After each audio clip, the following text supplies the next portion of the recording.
For nearly 30 years, Rabbi Pinchas Goldschmidt held one of the most prominent religious positions in Russia, Chief Rabbi of Moscow.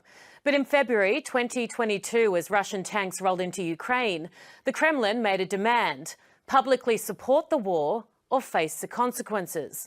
Rabbi Goldschmidt made his choice. He refused. And with that refusal came exile. He fled Russia, leaving behind his home, his position, and the country where he had built his life's work. But he didn't stay silent. Instead, he became one of the loudest voices advocating for Ukrainian refugees and standing against Putin's war. Alongside all of that, his current role as a voice of rabbis across Europe means he's busier than ever, also fighting the rise of antisemitism and standing up for Jewish people worldwide. Rabbi Pinchas Goldschmidt, thank you so very much for joining me. My pleasure. I'd like to talk to you about what you're doing currently, but before that, I want to go back to 2022. You were in Moscow. I think you were there for over 30 years. Why did you leave and what were you doing there? I was the Chief Rabbi of Moscow. I arrived in Moscow still in Soviet times in 1989. And when the war started against Ukraine, the government started to put pressure on religious leaders to support the war. I refused. And I decided that it's not enough only to refuse to support the war. I have to do something for the thousands of refugees from Ukraine, many of them also Jewish refugees. And I decided to leave Russia at that point. And later, I resigned from my post. I'm currently the president of the Conference of European Rabbis, an organization which exists for almost 70 years, uniting almost every rabbi in Europe.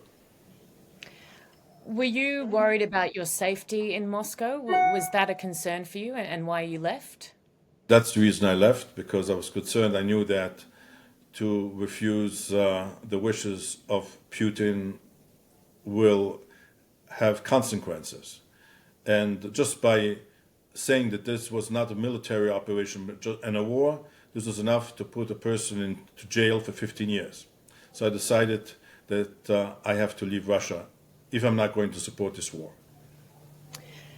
You would have a very interesting perspective on what has occurred over the past week, even when it comes to Trump and the US administration's attempt to broker a peace deal between Ukraine and Russia. We saw the Oval Office incident with Zelensky, JD Vance and Trump. What are your thoughts, your opinion on how things are going so far and the kind of rhetoric that exists? I was against the war to begin with. This was a catastrophe for both Russia and Ukraine. And Trump should be commended for trying to stop this war and bring a ceasefire. What is beyond me, what I don't understand, why he thinks that by doing so many concessions, before the Russians did any concessions, that Russia is going to agree to a ceasefire or even peace. Do you have faith that with him there's normally a few other things at play, and we've seen this, I think, examples of this with the Middle East and Israel as well, or are you concerned? It is concerning, and we hope for the best, but in the meantime, the differences of opinion and the break between Europe and the United States is a concern to us. People in Russia, we don't often hear from people in Russia because it's not a free press. And as you know, that using your voice can get you in a lot of trouble there. What do people in Russia think about this war, do you think? I think the life of most Russians got worse because of this war. The elites, the business community was punished with crippling sanctions from the West. And I know that for those people, life has become much more difficult.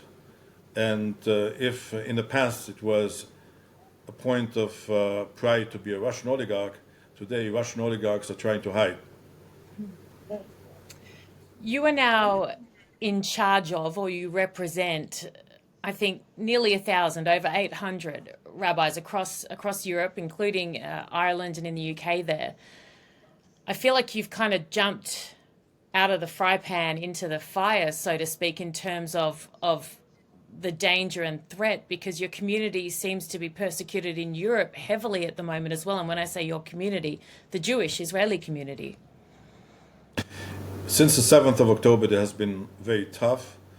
We have seen a historical increase in anti-Semitic acts, in attempted terror acts against Jewish communities and Jewish individuals all over the continent. Is it the worst you've seen in your lifetime?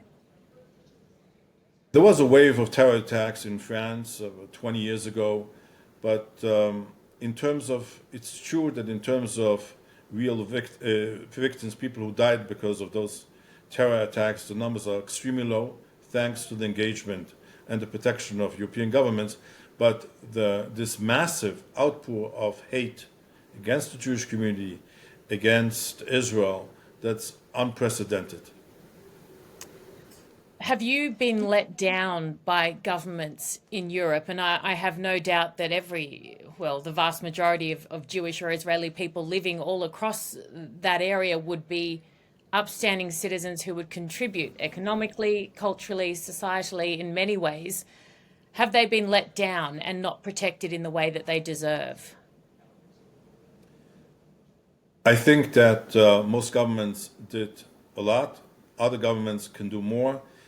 Where we feel to be let down is the relationship with Israel and the support for Israel to defend itself against radical Islam and against the terrorists who are trying to destroy the only Jewish state in the world. Has it surprised you? And if so, has it hurt you, the reaction, from an emotional perspective? Have you been hurt by it? Oh yes, the Jewish community feels vulnerable. And in many cases also the attitude towards Israel of the government gives the wrong message to its population regarding its support for the Jewish community. What can they do better? I think, speaking especially of three governments, it's Norway, Spain, and Ireland, they should be more supportive of the only democracy in the Middle East.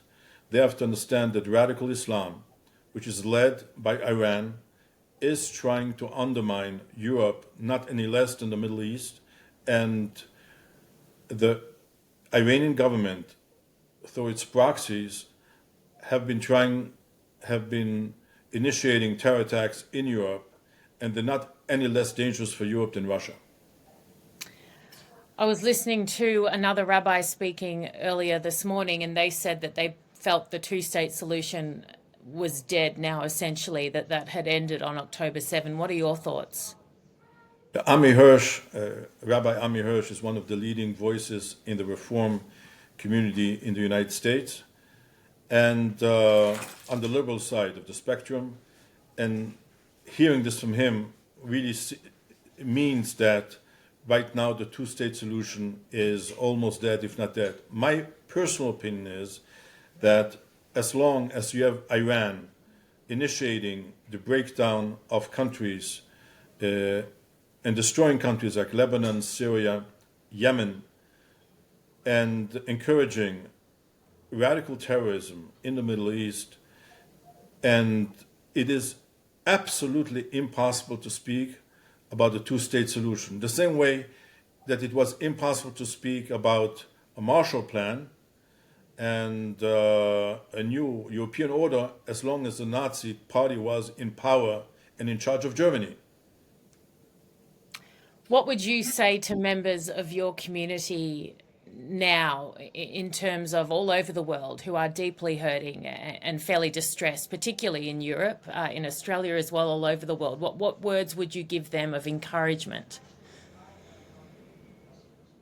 My words of encouragement would include, first of all, that all those who thought that Israel was weak, defenseless, we saw in the last year that Israel was on top of the game in Lebanon, destroying Hezbollah.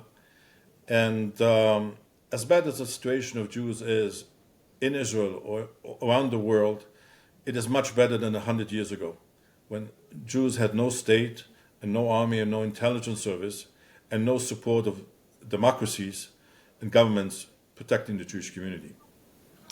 Do you think in terms of any kind of positive that can come from the last year and a half, is it an awakening and a renewed belief amongst your people in why Israel exists and why you need it?